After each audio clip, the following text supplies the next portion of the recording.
All righty, good morning, everybody. We are back for another NFL Sunday. Saints face off against the Houston Texans. We got Chris Knowles on the team now. He's a Texans fan, so we have to be a little bit nice to Texan fans, but we'll keep it PG as normal. But how you feeling this morning, Marcelo? Ready for some Saints football? Absolutely. It's a beautiful day. Weather's great. Sunday morning. Can't ask for anything better. So I'm excited about this game today. Absolutely, yeah, I'm right there with you, man. I keep telling myself that this is the game that like the offense gets going, and this and that, and um, you know the Texans are a growing team. They have a lot of young folks, and um, it'll be interesting to see the Saints get going, and we'll kind of go from there. But for starters, what are you looking for the young rookie and CJ Stroud to do? Do you think we're going to disrupt him early? Do you think we're going to let him get going a little bit? How do you think we handle that rookie QB? I think it's going to start up front. I think the pressure up front. Now, I do expect him to make some plays. So you just got to kind of roll with the punches there. I think he's good enough to be able to lead that offense down the field. Now, but I do expect our defense to prevail overall in this game. The news all week and from the results of last week was that he hasn't thrown an interception with 186 pass attempts. Their record was 176. That was held by Dak previously. So I think that with Adebo healthy, you have Lattimore. There's no Tank Dell, so they're just down to Nico Collins and Robert Woods, focusing on stopping the run, making them one-dimensional, keeping them in the pocket, and allowing our DBs just to play coverage, which I think they're good enough to against those receivers. Yeah, definitely. Before going into the year, I think the biggest name that they really had in the receiving core was probably Robert Woods or maybe Dalton Schultz, depending on how you look at it. But Nico Collins has had a really good year as of late. I mean, he's looked good for CJ back there, and he's really gave him a consistent target. So, hopping over to the Saints side, I know you briefly touched on the defense. There's very rarely a question mark on the defense this year, even with the injuries we've had. Everybody who's kind of played that next man up, but next man up on the other side, we have Penning, who's going through a little bit of the next man up. The next man up after him, Andrews Pizza go. So it looks like we're going to see some changes at that left side of the line. Um, how do you feel about that? Do you think that it's going to be a one-off thing? Do you think they're going to see how this other guy does at left tackle? It's going to be interesting to see how that offensive line holds up. Yeah, I would say that Hurst is probably going to have the starting nod until maybe if he gets hurt or if they find out on film that he can't do it and that left side is going to be a problem all year. And it just initially when I saw the news, it just made me appreciate Teron Armstead more. It's just hard, we're in the stage, everyone says we're not rebuilding, but I mean, you lose a perennial, all pro left tackle, your Hall of Fame quarterback. It's just part of what it is. But hopefully they can offensively continue to hold on to the momentum that they have. So if I would say, like, I still don't trust the offense. I still need to see more of a game where if in case it is a shootout, we can rely on the offense, but we have the talent. So I'm not too concerned there. I feel like this is going to be another running the football game, Kamara involved, maybe with some Miller. And especially with that left side with a new starter and maybe Hurst can actually hold up on his own and Penning's not getting beat by the edge every single play and putting Carr on his back. So I'm not going to put too much of a worry there because Hurst is probably a better option right now. Yeah, no, absolutely. I think, a lot of it, people had mentioned technique and different stuff like that, the changes in the offensive line coordinator. So it's definitely something to be said that, maybe I go to like scheme very often. Defense, I think it matters more, but you put a guy who played 4-3 his whole life and a 3-4, he's going to struggle. So, maybe that's what's going on with Penning. Maybe it's just too much time away from the game with the injury that he had. He needs more time to get conditioned, whatever it may be. We're not going to harp on it. I think they're, like you said, I think at this time they're making the best choice. And until that choice either backfires or succeeds, we won't really know. Kind of like the special team situations, with keeping Headley and Groupie around instead of the previous options that we had. Yeah. It looks good until it doesn't, kind of thing. But right now Penning doesn't look good, so you have to do something. And I know he improved on the offensive or the pass blocking side, but I can't remember the exact stat, but it was something ridiculous. Like the Saints have ran right 87 times or 87% of the time. I saw that stat come out Sunday. I saw that same stat. When you're running the ball and people are thinking like, oh man, we can't get the run game going. Well, if you think that somebody on Twitter has that stat, I can guarantee you the other teams have that stat as well. So when it's 2nd and 3, they know where we're going. So. But not to harp on that too much. We got a lot of people. I think I've seen it for every single player on offense so far this year. It's like this is the week Olave gets going really good. This is the week Michael Thomas gets going. I think this is the week we see AK get going. I'm going to go with Shaheed. I think this is the week he gets going. I think the one thing that we've seen is them get creative with motion. That was like the one highlight of the offense last week. And I think that's the best guy to do it with. I mean, he's fast, he's agile, and, he's a punt and kick returner for a reason. You put him in the backfield, move him around, he's going to be a lot of fun to watch. And with that, you open up Michael Thomas and Chris Olave for other routes, because if you got a safety or a linebacker's eyes in the backfield because you got Rashid, the speed, running by you, you're going to get distracted and you're going to miss something. So, I would like to see them use them downfield like we got to normally see them the first 3 weeks, maybe because that was the absence of Alvin Kamara. The Bucs game when Kamara came back, that was Derek Carr's injury. They really couldn't connect downfield.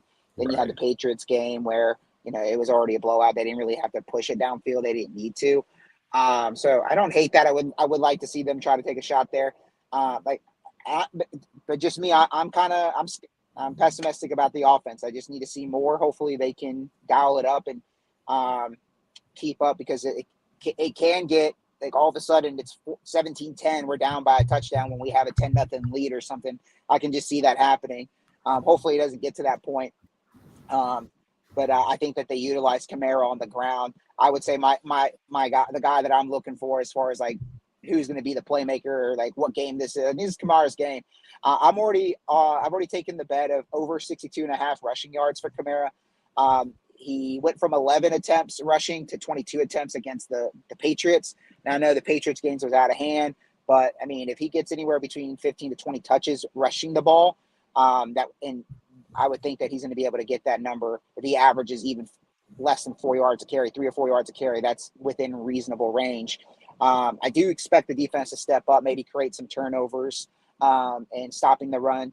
Dameon Pierce hasn't been very productive this season. So, like I said, if we make a one-dimensional, we create turnovers, short field, or I feel like we can take advantage of that.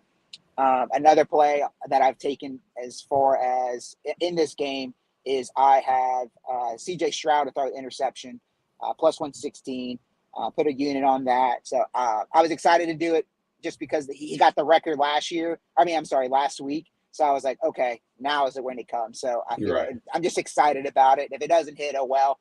But I feel like we have the personnel on defense to cause a havoc. Tyrann Mathieu, linebackers, like I can just see it happening. So that's why I'm like, okay, I'm willing to take that. I'm also on Saints money line. I didn't want to mess with the spread. I went ahead and took the money line. I feel like this is a game that we have to have, and we saw in the schedule they're playing well. But we have the veteran defense. That's what I feel like we have the advantage there. They have a good defensive coach, but the rookie quarterback, I feel like this is a good spot for the Saints to get a win on the road. And if you look at it, our road games, we've been pretty good. We haven't given up more than 20 points on the road. C.J. Stroud hasn't, anytime that he hasn't won a game with scoring less than 20 points. And that's something that the Saints have done probably, what was it, the record, 19 out of the last 20 or something like Right. that. So that's where I'm at as far as with this game and how I'm seeing, projecting it and gambling it. Sounds good. Yeah, no, I think the Saints, like you said, the offense is the only question mark, right? And I know you've said it before. If you score 20 points with this defense, you're winning football games. But scoring 20 points has only happened once. So Yeah. that's the downfall. But speaking of the importance of the game, both the Saints and the Texans are third in their division. The Saints are behind Tampa and the Falcons, and it's crowded up there at the top for the NFC South. So this game, like you said, definitely matters. And if you look at the schedule, we'll have a pretty clear picture of where the NFC South is by the end of the day, because we have the Falcons playing the Commanders at noon, along with the Saints at noon. The Panthers, they're 0-5, right? But anything could happen. They could go undefeated the rest of the season for whatever crazy reason. But they're playing the Dolphins today, and I don't know if the Panthers kind of putting people on the trade block and making people available. Yeah. If that team has the desire to keep up with the speed of Miami right now. And then you got the Bucs facing off the Lions. I've said it multiple times in the pregame shows. I think the Lions are kind of like the second chance Saints.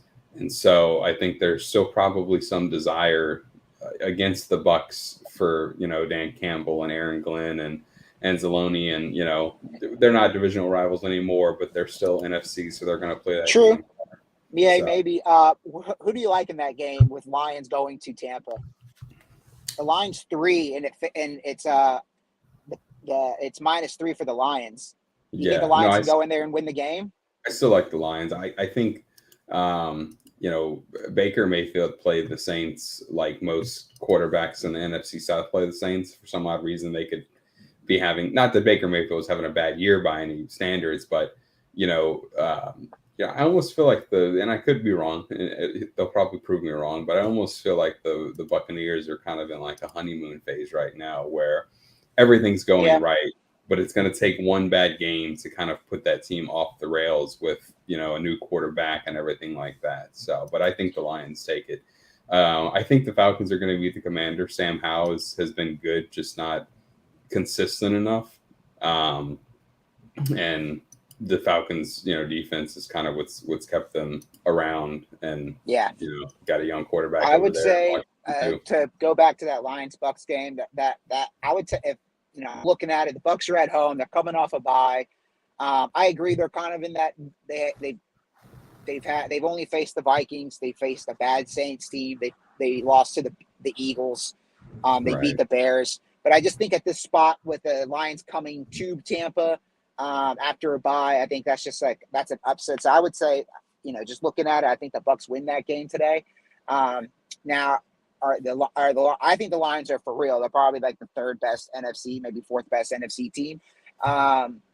So if they go to Tampa Bay and win just like they did in Kansas City and in Green Bay, then they're totally qualified to do so. So I wouldn't be shocked, but I would actually be happy because they would beat the Bucs. So but like in my gut, I'm like in my head, like gambling wise, like +3 at home dog. Like that's what I would do in that spot. The Falcons with their defense. I've like I said, the Falcons and the Bucs I feel like we're underrated going into the season. Now the Falcons have shown some concerns as far as offensively what Ritter can do that limits them. But we'll see. And I think if the Commanders can just if we last saw them against Thursday night against the Bears, they all of a sudden they were down and they really couldn't get moving offensively. But when they started, I don't know how it was, maybe because it was how bad the Bears defense was. They started to be able to move the ball downfield. I think if they open up their offense early and put the pressure on the Falcons, then that's how the Commanders will be able to win that game. Yeah, no, absolutely. As far as non-divisional games, is there any game that's on your radar that you're going to, whether it's on at the same time or you're just checking the score, checking stats? There's I think on the first slate, so we have the Bengals hosting the Seahawks. Seahawks coming off a bye, but they're traveling to Cincinnati. Cincinnati, I managed to go ahead and take them at -2.5. I just put a 1 unit on that. I just feel that it's a tough place to play. And they're going to have Higgins back. And I think that we're going to see the Bengals defense come in and put a stop on the Seahawks. The Seahawks haven't really played anybody. They got beat by the Rams. They manhandled the Giants about what was it, last Monday night? Like, not last week, but the Monday night before. So they've had some time off. They were in a shootout with the Lions, but it was on the road. I think this is going to be a rougher environment where it's going to be the Bengals defense is going to limit the Seahawks, and I expect Joe Burrow to throw the ball down the field. And then my other game is basically like loser leaves town, is the Vikings-Bears game.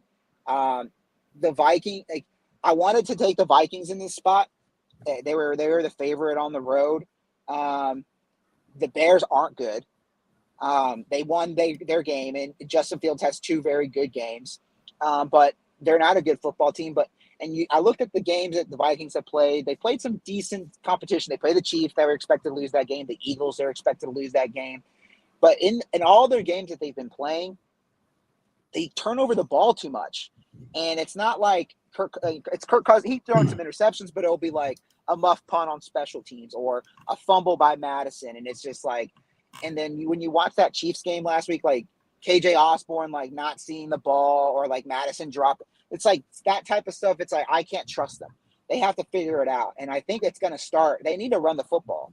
And so I'm just at the spot where I'm like, I believe in Kirk Cousins. They're good enough. They can win that game, but it's a divisional game. They're on the road. And I just don't know if I can trust to protect the football. So I'm staying away from it, but I am watching that as far as like the NFC goes, is like, okay, are the Vikings going to start tanking? And that way that opens up a spot for the Saints to get into as far as a wild card spot. So I'm looking into that. Those are the 2 games that I've kind of had, like, I'm interested in looking at. Definitely. Yeah, I think the one that's on my radar is the 49ers game, man. This is like jumping on a bandwagon, but the 49ers almost feel like every now and again in the NFL, there's that team that just seems to have it that year. And it's like, it's going to take a bad game from that team to like miss their chance at the Super Bowl. And that's where I feel the 49ers are right now. If you would have told me Mr. Irrelevant would be standing on the sidelines, I'd have assumed it's because the 49ers found another quarterback. But instead, it's because he's playing so good that they're ahead in games, and he's standing on the sidelines with his helmet off, taking a break, and Sam Darnold's playing. Like, that's just crazy, right? Like, it's fun to watch a team just kind of find that groove, and even though the 49ers, I hold a little bit of animosity, for that playoff knockout that they had against us years and years ago.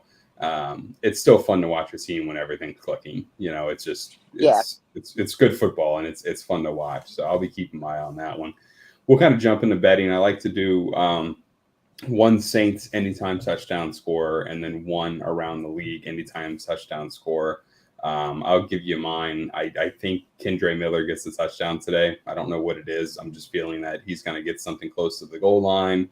It's going to be one of those instances where AK busts like a 40-yard, and then they put Kendre in, and he just shoves it in for 3 yards. Nice. Okay. So I got Kendre for the Saints, and then around the league, I saw that the Seahawks, Kenneth Walker, at least when I looked at it earlier, it was like plus 110 for a touchdown.